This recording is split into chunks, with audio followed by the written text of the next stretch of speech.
हाल ही में मोरबी ब्रिज टूट गया, जिसकी वजह से 500 लोगों की जान को खतरा आ गया। इनफैक्ट लगभग 141 लोगों की मृत्यु हो गई, काफ़ी सारे लोग घायल हो गए। ये इतनी ज़्यादा दर्दनाक घटना थी कि क्या ही कहीं से देखकर। लेकिन मोरबी में ये जो कुछ हुआ है ये कुछ नया नहीं है। इस तरह की आपदाएं मोरबी में आती रही है और लोगों का ये मानना है कि इस तरह की आपदाएं आने वाले समय में भी आती रहेगी और इसके पीछे का कारण केवल और केवल एक श्राप है। नमस्कार दोस्तों, ब्रेडी सत के आज के इस हैरान कर देने वाले बहुत ही ज़्यादा खौफनाक एपिसोड में मैं आप सभी लोगों के सामने मोरबी की एक ऐसी कहानी लेकर आ गया हूँ जो बहुत ही कम लोगों को पता है। ये एक ऐसी कहानी है जिसका वर्णन काफ़ी सारी लोक कथाओं में और काफ़ी सारे लोकगीतों में। जिन लोक कथाओं और लोकगीतों को हम समझे तो हम क्लियर समझ सकते हैं कि मोरबी एक बहुत ही खतरनाक श्राप का सामना कर रहा है। और ऐसी आपदा जो कि अभी अभी आई, जो कि वहाँ पर ये जो इतना बड़ा पुल था वो टूट गया और इतनी सारे लोगों की जान चली गई, ये हमें यहाँ पर एक और आई हुई बड़ी सी आपदा की याद दिलाती है। दरअसल 1979 की बात है। यहाँ पर ये जो बांध था मोरबी का, ये बुरी तरह से टूट गया था, जिस वजह से मोरबी के काफ़ी सारे घर, काफ़ी सारे लोगों को काफ़ी बड़ा नुकसान हुआ था। लगभग 1,500 लोगों की मौत हो गई थी और 900 कुछ जानवर पानी में बहकर अपनी जान गंवा दिए थे। और इस तरह की आपदाएं और भी यहाँ पर आई है। क्या था ये श्राप, आइए जानते हैं। आज से लगभग काफ़ी साल पहले चलते हैं, जब इस बांध का भी निर्माण नहीं हुआ था। उस जमाने में मोरबी में जियाजी जडेजा नाम के एक राजा का शासन चलता था। वो राजा एक औरत के प्रति आकर्षित हो गए।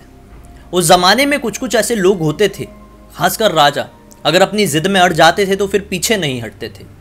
तो जो जियाजी जडेजा थे वो भी अपने जिद में अड़ गए थे। वो किसी भी कीमत में इस औरत को पाना ही चाहते थे। लेकिन वो औरत राजा के प्रति बिल्कुल भी आकर्षण जो होता है वो फील करती ही नहीं थी। बस क्या था, राजा भी अपनी जिद से नहीं हट रहे थे और वो औरत भी राजा के पास जाना नहीं चाह रही थी। वो औरत की नाक में दम हो गया। औरत बहुत ही ज़्यादा परेशान रहने लगी। बहुत सारे लोगों का ये मानना है कि राजा रोज उसे परेशान करने लगे और रोज एक तरीके से ब्लैकमेल करने लगे कि कैसे भी करके वो औरत उन्हें हासिल हो जाए, उनके महल तक पहुंच जाए। इस चीज़ से परेशान होकर वो औरत मोरबी नदी में गई और वहाँ पर छलांग लगा के अपनी जान दे दी। लेकिन बहुत सारी लोक कथाओं की माने तो उस औरत ने उस नदी में छलांग लगाने से पहले एक चीज़ बड़ी ही दुख भरी आवाज़ में चीखते हुए कही थी। और वो बात ये थी, मेरे जाने के बाद ना तेरा वंश रहेगा ना तेरा शहर, सब कुछ खत्म हो जाएगा। ये कहकर उस औरत ने उस नदी में छलांग लगा दी। माना जाता है कि जब किसी का भी टूटा हुआ दिल रहता है, वो उस टूटे हुए दिल से किसी को भी कुछ भी कहता है ना, वो बात ज़रूर लग जाती है। यूनिवर्स ये सारी चीज़ें एक्सेप्ट कर लेता है। माना जाता है कि उस औरत की ये बात एक श्राप के रूप में उस राजा के वंश के ऊपर टूटी। माना गया कि उस औरत की मृत्यु के कुछ ही दिन बाद से उस राजा का पूरा परिवार संदिग्ध तरह से ख़त्म हो गया। उसे काफ़ी सालों बाद राजा के 7वें वंशज थे मयूर ध्वज जडेजा, जो कि किसी काम से यूरोप गए हुए थे। उस समय मोरबी नदी में एक ब्रिज का निर्माण हो चुका था। मयूर ध्वज जडेजा, जो कि इस वंश के 7वें वंशज थे, उनकी यूरोप में किसी आदमी से किसी चीज़ को लेकर बहस हो गई। फिर उसके बाद ये बहस हाथापाई का रूप ले ली और फिर इस हाथापाई में मयूर ध्वज की मृत्यु हो गई, जो कि इस वंश के आखिरी इंसान बचे हुए थे।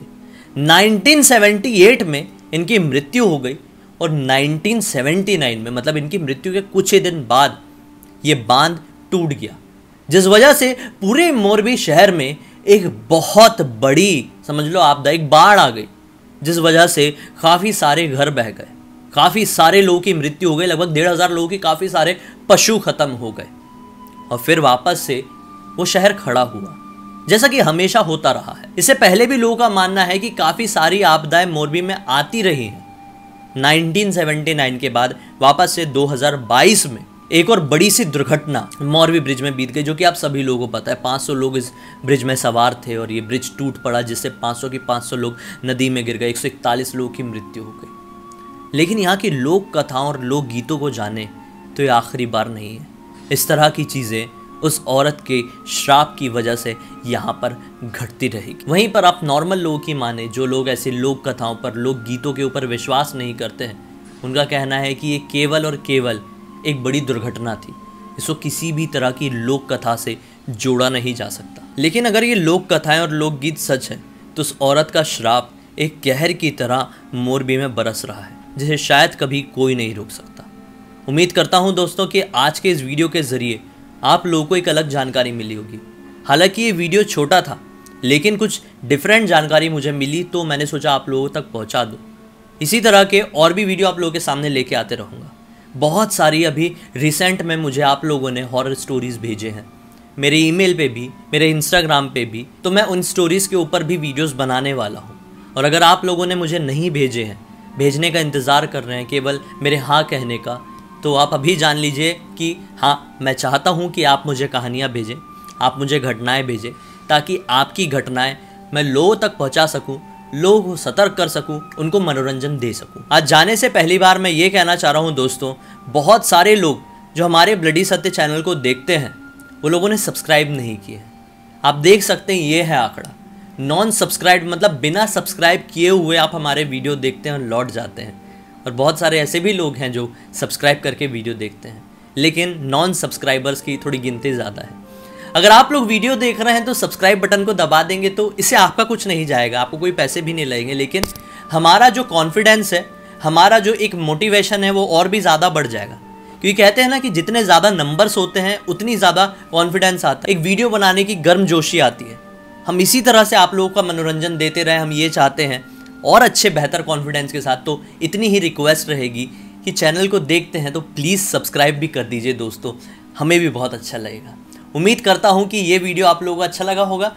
लगा है तो लाइक ज़रूर कर देना, चैनल को सब्सक्राइब करके बेल आइकन दबा के ऑल के ऑप्शन में क्लिक करना, क्योंकि इसी तरह के हैरान कर देने वाले अनोखी वीडियो आप लोगों के सामने डेली लेके आते रहता हूँ। इंस्टा की लिंक वीडियो के डिस्क्रिप्शन बॉक्स में मिल जाए, क्लिक करके डायरेक्टली वहाँ पर पहुँच जाना और लिख भेजना कोई भी कहानी या कोई भी घटना। हो सकता है मेरा अगला वीडियो आप लोगों की कहानी के साथ ही बन रहा हो। चलिए कल फिर से मिलता हूँ, तब तक के लिए बहुत बहुत धन्यवाद। आप लोगों का दिन शुभ हो।